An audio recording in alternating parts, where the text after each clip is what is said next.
A little background. As a kid, I grew up on West 10th Street. A block west of me was Carl Erskine's home.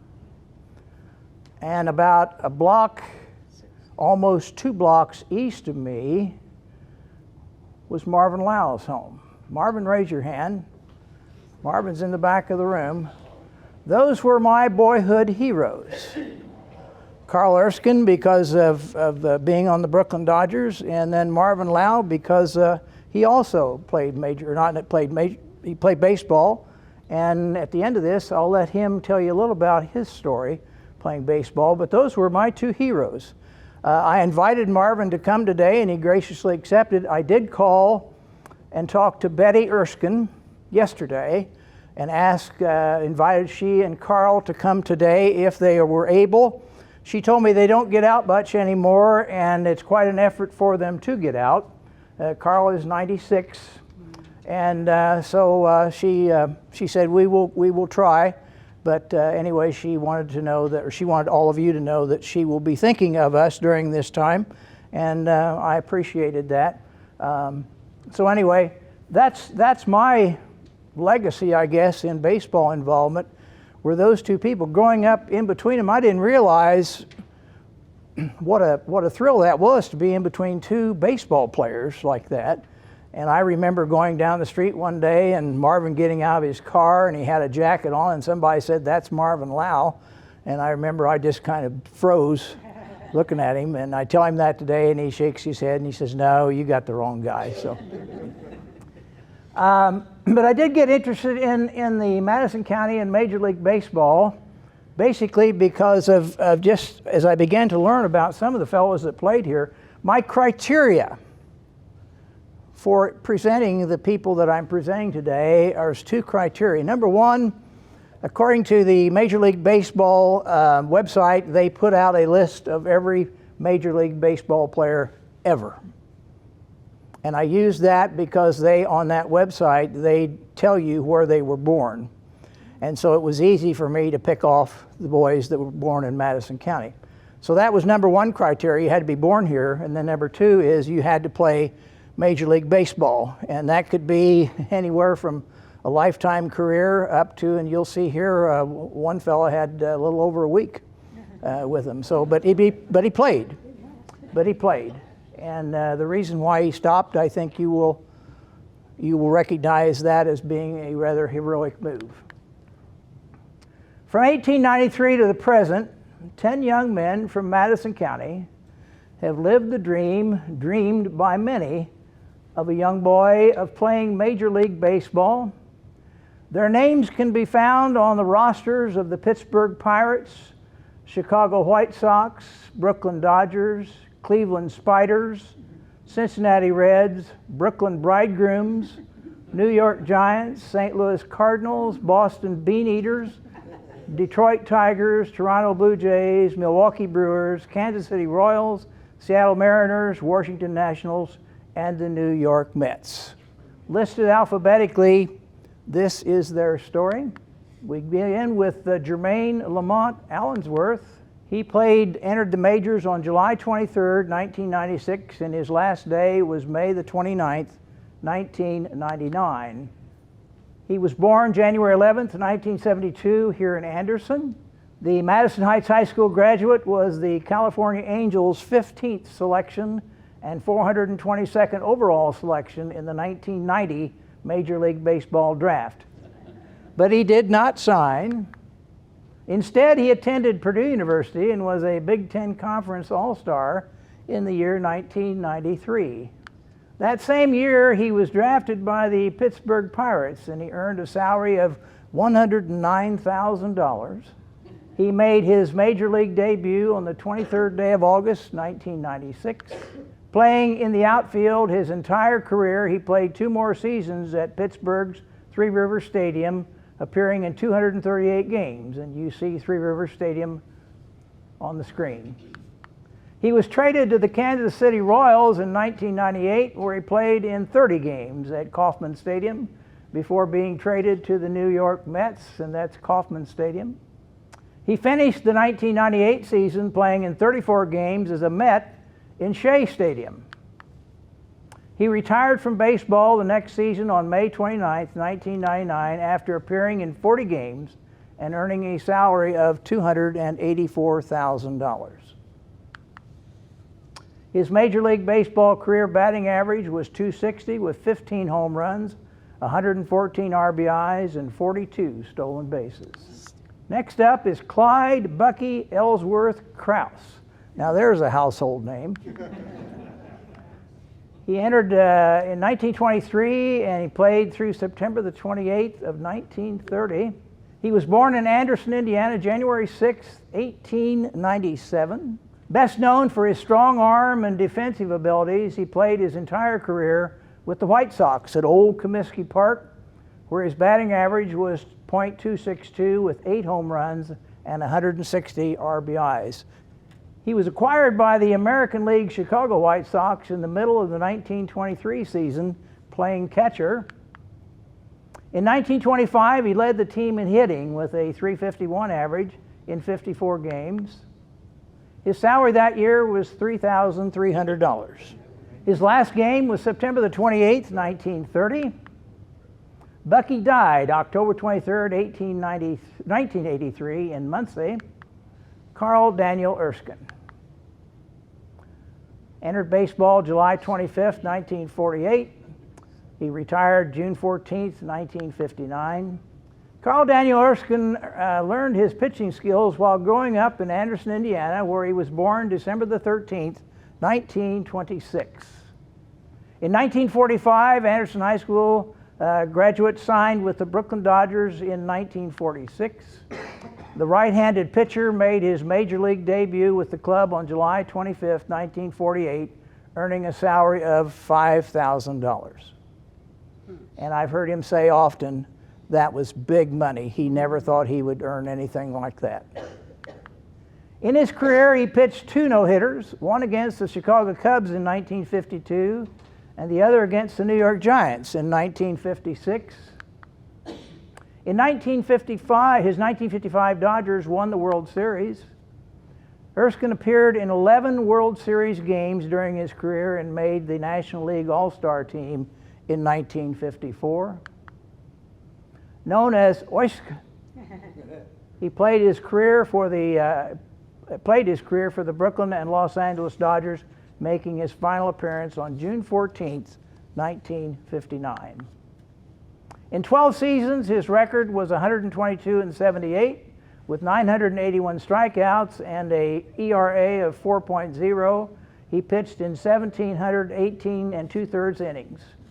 A memorable Game 3 of the World Series played at Brooklyn's Ebbets Field on October the 2nd, 1953, saw Carl strike out 14 batters, including the side in the 9th inning, breaking a series record that had stood since Game 1 of the 1929 series and stood for another 10 years until Sandy Koufax struck out 15 Yankees in Game 1 of the 1963 World Series.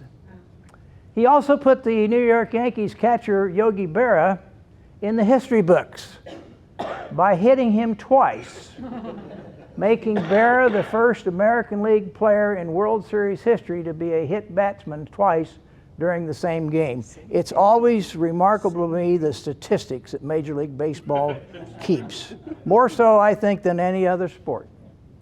The consummate optimist, he has been quoted as saying, quote, "I have pretty good success with Stan Musial by throwing him my best pitch and then backing up third." For those who don't understand that, it means Musial got a hit and got to third base. After retiring, Erskine returned to Anderson, where his contributions for the betterment of his hometown are the type of things that make men legends in their own time. And I think you would all agree with that. Chauncey Burr Fisher. September 20th, 1893 to July 6th, 1901. Chauncey Burr Fisher was nicknamed Whoa Bill. He was born January 8th, 1872 in Anderson, Indiana. Fisher was a right-handed pitcher who made the Major League debut on September the 20th, 1893 with the Cleveland Spiders of the National League, playing at Cleveland's League Park. He was plagued with various injuries and spent time with the Cincinnati Reds in 1894 and again in 1896, and this is the Cincinnati Red Ball Club of 1894. 1897 found him with the National League Brooklyn Bridegrooms, where he pitched at Brooklyn's Eastern Park. And you see Eastern Park there. He pitched for the Chicago White Sox 1900 championship team, which was the year before they became a Major League Baseball team. In 1901, he returned to the major leagues and he pitched at the Polo Grounds for the New York Giants and then for the St. Louis Cardinals, where he finished his career July 6, 1901. His lifetime win-loss record was 21-16 with a 5.7 ERA and 80 strikeouts. Chauncey died April 27, 1939 in Los Angeles, California. He's buried today in Anderson's East Maplewood Cemetery. He's one of the people that I include in the Lantern Walk every once in a while. Chauncey Fisher on the right with Patty Fox in 1890, 3 years before Fisher's Major League debut. Thomas Chalmers Fisher, April 1904 to October 1904. The pictures, as you can tell as we go back in some of these, they're getting harder to see because the quality of the photographs that I could come up with just aren't all that good. Thomas Chalmers Fisher was Chauncey's younger brother. He too was born in Anderson, Indiana, November 11, 1880. A right-handed pitcher, he made his Major League debut in relief on April 17, 1904 for the National League Boston Beaneaters at Boston's South End grounds against league rival the Brooklyn Superbas. His first Major League win was as a starter on May 10th against the Chicago Cubs, and 5 days later he recorded his first shutout against the St. Louis Cardinals. Tom played for only 1 year in the major leagues with his last appearance on October 3rd, 1904. During that year, he compiled a 6-16 record with 84 strikeouts in 31 games pitched, 21 games started, 19 completed games, 2 shutouts, and 9 games finished. Fisher's ERA was 4.25 in the 214 innings that he pitched. The Boston Ball Club, 1896.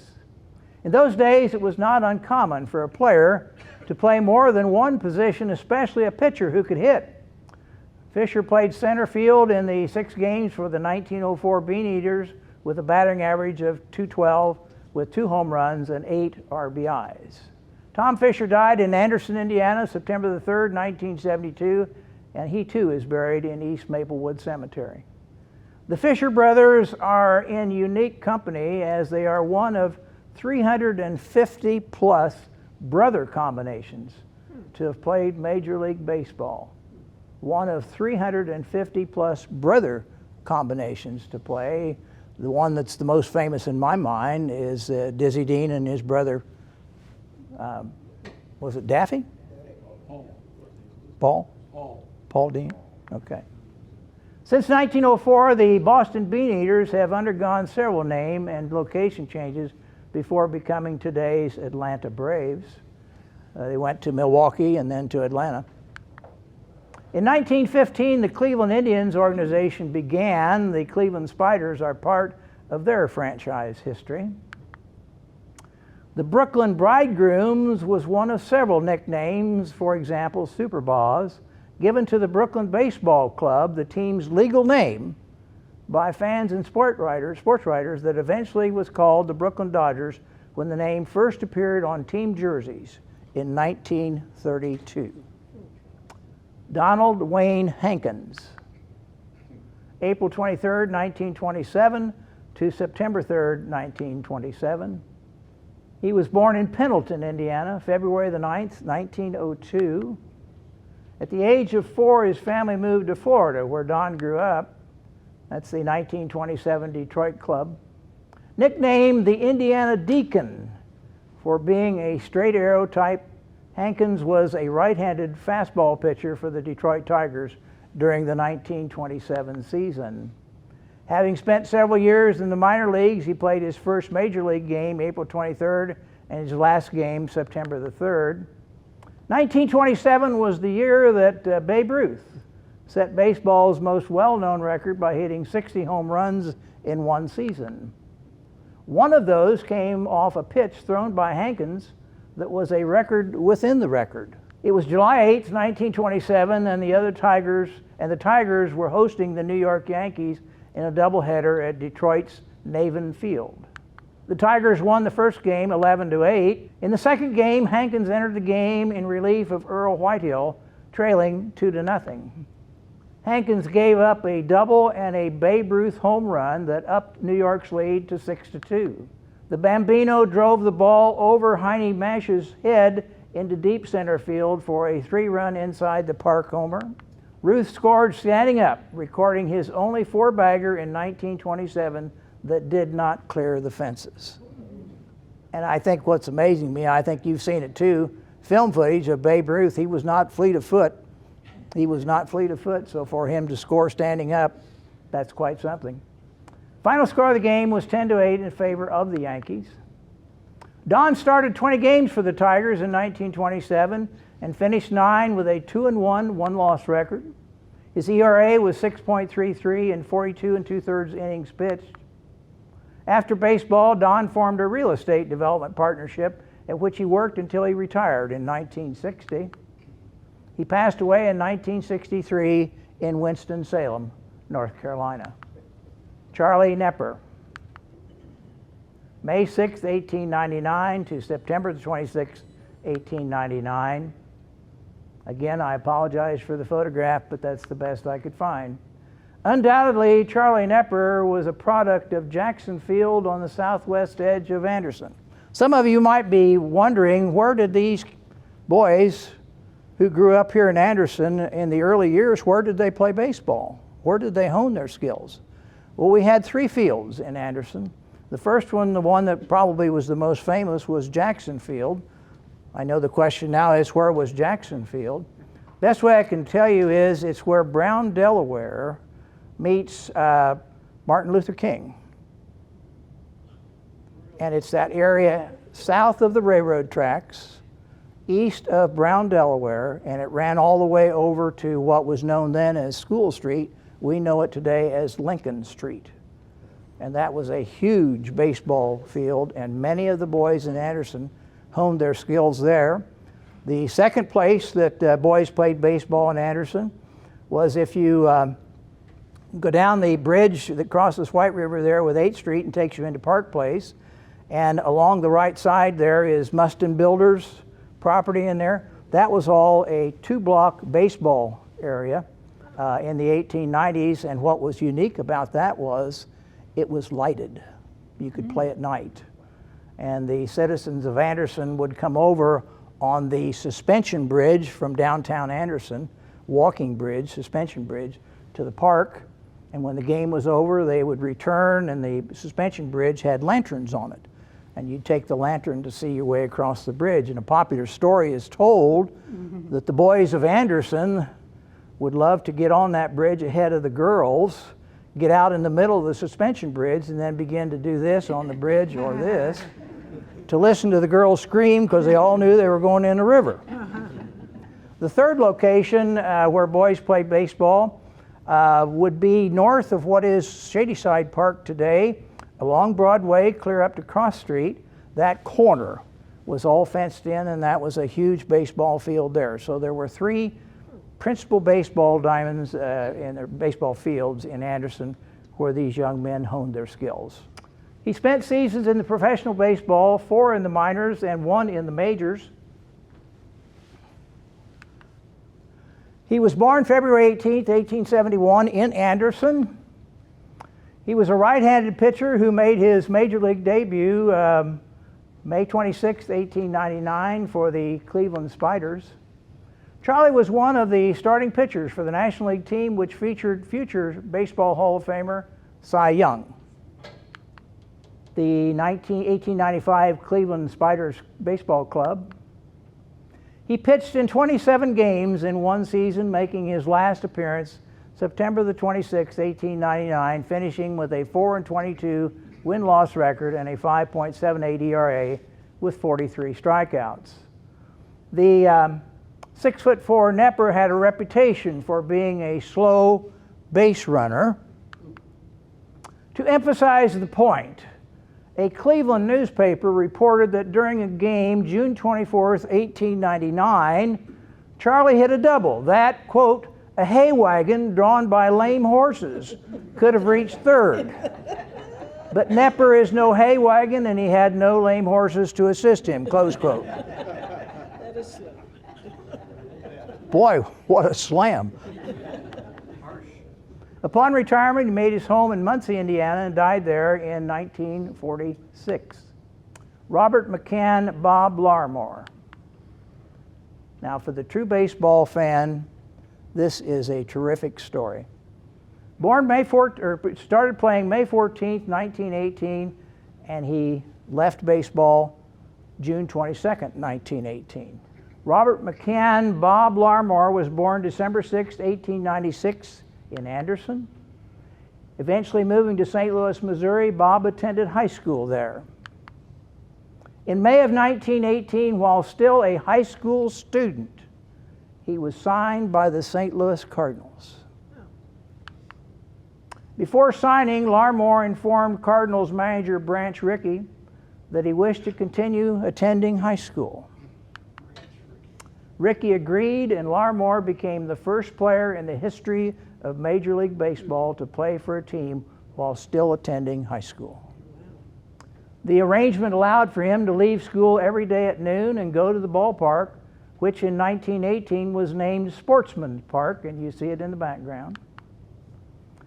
He was to be a fill-in at shortstop for the Cardinals, who were absent a player at that position due to an injury to Rogers Hornsby. His major league career lasted a little over 1 month, from May 14th, 1918 to June 22nd, 1918. In that time, he played 4 games with 7 at-bats, 2 hits, 1 RBI, and an ERA of .286. His career was cut short in 1918 after he enlisted in the United States Navy to fight in World War I. So he gave up his career to fight to enter World War I. My hat's off to somebody that does something like that. Bob Larmore died in St. Louis January 15th, 1964. Adam Allen Lynn. September 2nd, 2006 through the 2017 season. Adam Allen Lynn was born July 17th, 1983 in Anderson, Indiana. I learned this morning that it's believed he was born in Muncie but came here later. Major League Baseball has him listed as being born in Anderson. The 2002 graduate of Highland High School passed on his 8th round draft that year by the Minnesota Twins, opting instead to attend the University of South Alabama. In 2004, he was picked by the Toronto Blue Jays in the 3rd round of the amateur draft. His initial major league appearance came on September 2nd, 2006, earning a salary of $327,000. He was the Blue Jays' first baseman from 2011 through 2014 season. Before that, he played left field. Lynn played for Toronto for 9 seasons, compiling some impressive statistics. He played in 953 games with 3,407 at-bats, hitting 146 home runs with 519 RBIs and a batting average of .273. At the completion of the 2014 season, he was traded to the Milwaukee Brewers. He played first baseman for the Brewers during the 2015 season, where he compiled a .277 batting average with 20 homers and 87 RBIs. On December 9th, 2015, Lynn was traded to the Seattle Mariners, where he played first base at Safeco Field during the 2016 season. During his only season with Seattle, Lind hit .239 with 20 homers and 58 RBIs. On February 13, 2017, Lind, a free agent, was acquired by the Washington Nationals. His statistics after 12 years in Major League Baseball: he played in 1,344 games. He had 1,247 hits, 200 home runs, 723 RBIs, and a lifetime batting average of .272. Philip Bernard Peaches O'Neill. April 1904 to August 1904. He was born Philip Bernard O'Neill August 30th, 1879 in Anderson, Indiana, but was known in professional baseball as Peaches O'Neill. He too was most likely a product of Jackson Field. Peaches was drafted by the Cincinnati Reds in September of 1903, and he made his major league debut as catcher for the following year, April 16th, 1904. The game was played against the Chicago Cubs at the Reds ballpark known as the Palace of the Fans. O'Neill played his last major league game August 4th, 1904, when he was traded to Louisville of the American Association. As a Cincinnati Red, he played in only 8 games with 4 hits in 15 at-bats for a .267 batting average. He returned to Anderson in 1906, where he managed a minor league baseball team. He died August 2nd, 1955, and he too is buried in East Maplewood Cemetery here in Anderson. Each of the 10 young men from Madison County was one of thousands of young men everywhere who dreamed to play in the majors over the years. Undoubtedly, there are some in this room that had that dream. But unlike the large majority of their peers, our 10 possessed the talent, attitude, determination, persistence, and yes, good fortune to distinguish themselves. Each enjoyed the rare opportunity to be a major league player and taste what a dream come true is like. The way the dream played out for some caused heartbreak, but nonetheless the dream remained with them, some for a short period, others longer. And when it was over, as former hurler Jim Bouton concluded in his classic baseball memoir, Ball 4, written in 1970, quote, "You spend years thinking you held the baseball, only to learn in the end the ball gripped you," close quote. I thought you would enjoy seeing some of these venues where these fellows played baseball. Opened in July of 1970 is Three Rivers Stadium in Pittsburgh. The Pirates still play there. Allensworth played there in 1996 through 1998.